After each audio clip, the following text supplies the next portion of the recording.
1765 সালের কথা। বীরভূম জেলার একেবারে শেষ প্রান্তে বন জঙ্গল ঘেরা এক ছোট্ট নির্জন গ্রাম কাকসা। দিন ফুরলেই নামে এক অদ্ভুত ভয়ঙ্কর রাত, আর সেই রাত কেটে যায় চাপা কান্নায় আর অজানা আশঙ্কায়। নদী জঙ্গল শাল গাছে ঘেরা সে গ্রাম যেন সময়ের বাইরে দাঁড়িয়েছিল। সেখানে সূর্য ঢলে পড়লে গরু ছাগল ফেরে ঠিকই, কিন্তু মানুষের মন থেকে নামতো না এক অদ্ভুত আতঙ্ক। এই গ্রামে বাস করতেন এক রহস্যময় ব্রাহ্মণ, যোগীনাথ ভট্টাচার্য।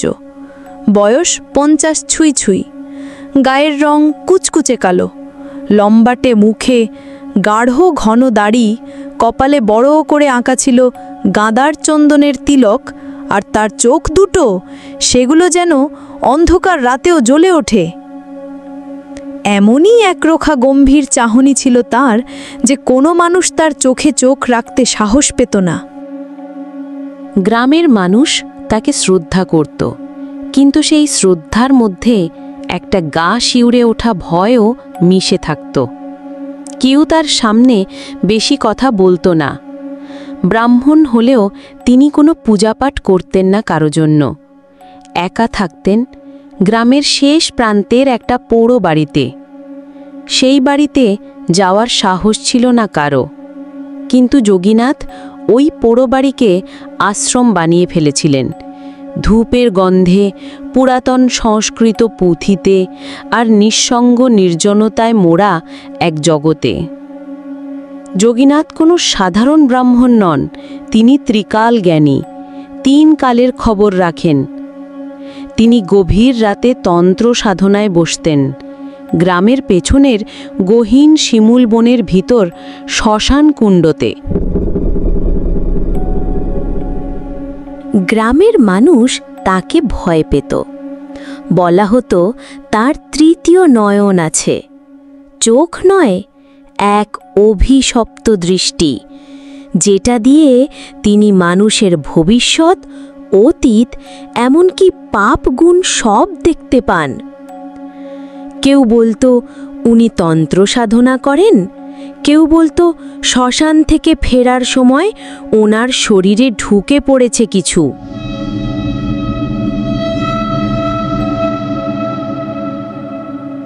এক পাড়ার এক বুড়ো কাঁপা গলায় বলে উঠল, ওর চোখের দিকে একবার তাকিয়ে দেখো, মনে হবে কেউ চেপে ধরেছে।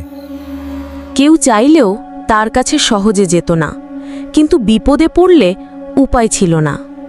যেমন একদিন গ্রামের গোপাল মণ্ডলের 8 বছরের ছেলে আচমকা জ্বর নিয়ে অচেতন হয়ে যায়।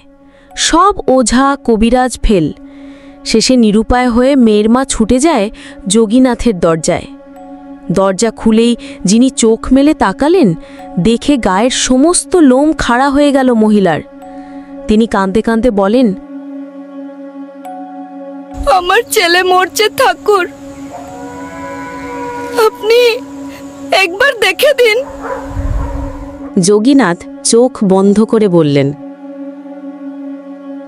এই শিশুটিকে কাল রাতের ছায়া ছুঁয়েছে, ওর আত্মা কুয়াশায় ঢেকে গেছে।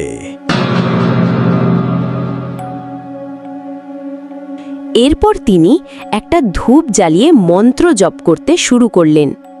মন্ত্রের শব্দ যেন ঘরের দেয়াল কাঁপিয়ে তুলল। হাওয়া চলতে লাগলো ঘরের ভেতরেই। শিশুটি হঠাৎ করে কেঁপে উঠল, চোখ খুলল আর বলল, আমি আলো দেখেছি, একটা চোখ আগুনের মতো। পরের দিন শিশুটি সুস্থ হয়ে উঠল, কিন্তু সেই ঘটনার পর থেকে গ্রামের লোকদের মনে আরও ভয় জন্মালো। একজন মানুষ কিভাবে এমন অলৌকিক কাজ করতে পারেন? চারিদিকে গুজব উঠতে লাগল, উনি মানুষ না, উনি অশরীরী কারোর সঙ্গে যোগসূত্রে রয়েছেন। আবার কেউ বলতো উনি কোনো প্রাচীন ঋষির পুনর্জন্ম। এরই মধ্যে গ্রামে আসে এক নতুন জমিদার, রুদ্রপ্রসাদ সিংহ।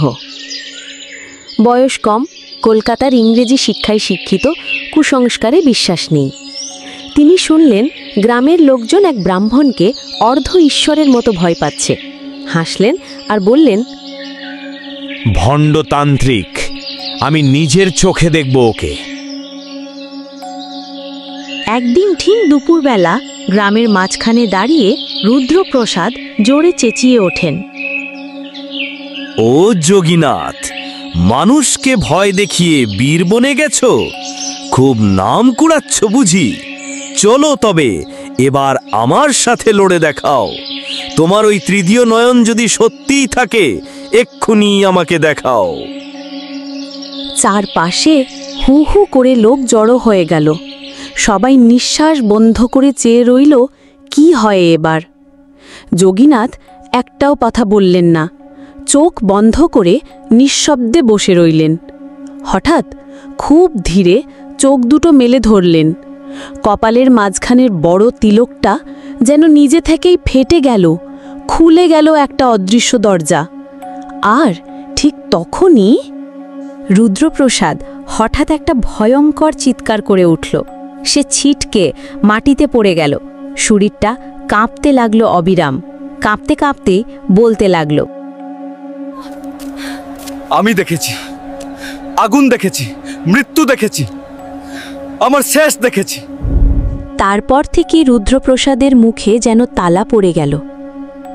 একেবারে চুপচাপ, কারো সঙ্গে আর একটা কথাও বলতেন না। দিনভর বোবা মানুষের মতো বসে থাকতেন, কিন্তু রাত নামলেই শুরু হতো ভয়াবহ কাহিনী। প্রতিদিন ঠিক মাঝরাতে হঠাৎ ঘুম থেকে উঠে চিৎকার করে উঠতেন, ওই চোখটা, ওই ভয়ঙ্কর চোখটা এক দৃষ্টিতে আমার দিকে তাকিয়ে আছে, এখনো তাকিয়েই আছে।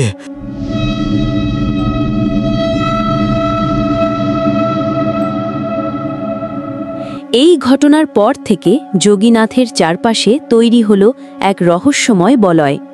কেউ সাহস করে তার আশেপাশে যেত না। প্রতিদিন রাতে ওই বাড়ির ভেতর থেকে ভেসে আসতে লাগল শঙ্খ, ধূপের গন্ধ আর কখনো কখনো মন্ত্রের অদ্ভুত সুর, যেন উনি মৃত্যুর দেবতার সঙ্গে রোজ কথা বলে চলেছেন। তবে একদিন হঠাৎ করেই সব বদলে গেল। এক বৃষ্টির রাতে গ্রামের কিশোর নরেন, যার সাহস আর কৌতূহল ছিল একটু বেশি, সে ঠিক করল গিয়ে দেখবে ব্রাহ্মণ আসলে কি করেন রাতে। সে চুপচাপ হেঁটে এলো পোড়ো বাবের কাছে। বুক ধকধক করছে। একটা ভাঙা জানালার ফাঁক দিয়ে উঁকি দিল। ঘরের ভেতর অন্ধকার, তবুও একটা প্রদীপের আলোয় দেখা গেল যোগীনাথ বসে আছেন মাটিতে, চোখ বন্ধ করে। চোখে মুখে যেন আগুন ছুঁয়ে থাকা এক গভীর শূন্যতা। সামনে একটা পুরনো পুঁথি খুলে রাখা, আর তার কপালের মাঝখানে ধীরে ধীরে খুলে যাচ্ছে তৃতীয় চোখ।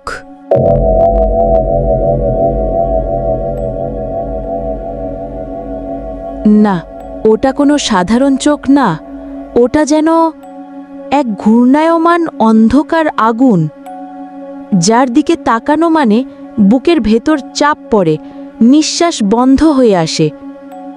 নরেন দাঁড়িয়ে থাকে 1 মুহূর্ত, 2 মুহূর্ত, তারপর হঠাৎ সে গলা ফাটিয়ে চিৎকার করে ছুটে পালায়, অন্ধকার ভেদ করে। পরদিন ভোরে লোকজন তাকে খুঁজে পেল এক পুকুর পাড়ে। সে নিঃশব্দে বসে আছে, মাটি দিয়ে নিজের কপালে আঁকছে একটা চোখের মতো কিছু। মুখে কোনো কথা নেই, চোখে কোনো দৃষ্টি নেই, আর হাতে একটানা আঁকছে সেই অন্ধকার আগুনের চক্র।